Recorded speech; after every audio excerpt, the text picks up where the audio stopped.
আসলে আমি পরশুদিন নেট বোলিং আসছিলাম, রাজকুমার ভাই আমাকে নেট বোলিংয়ে পাঠাচ্ছিল, তো উনি ওই প্রেক্ষিতে বললো যে এখানে আপনার একটা ট্রায়াল আছে টেন্টের মতো, আপনার ফেস বলার হান্ট হবে, তারপর আবার ডিভিশনাল ফিটনেস কোচ মুনির ভাই থেকেও জানলাম, ফেস বোলিং কোচ উনির মাধ্যমে আর কি জানা।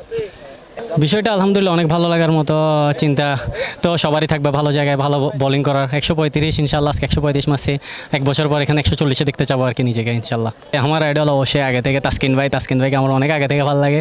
উনি যেরকম স্পিড স্টার, আমিও নিজেকে চাবো ইন ফিউচার ইনশাল্লাহ ন্যাশনাল টিমে খেলে নিজেকে স্পিড স্টার হিসেবে রিপ্রেজেন্ট করতে। তার মূলত আমি আগ্রাসন যেটা স্পিড, এটা মূলত আমার খুব ভালো লাগে, আমি ওটাই মূলত ফলো করি। হ্যাঁ, বিসিবিকে অনেক ধন্যবাদ এই ধরনের একটি আয়োজন করার জন্য। ইনশাল্লাহ ফিউচারে আরও এরকম আয়োজন হবে যাতে ভালো ভালো প্লেয়াররা সামনের দিকে যেতে পারে। ধন্যবাদ বিসিবিকে। 34 কিলোমিটার প্রতি ঘন্টায় তারা বল তুলেছে। এদিকে দুজনে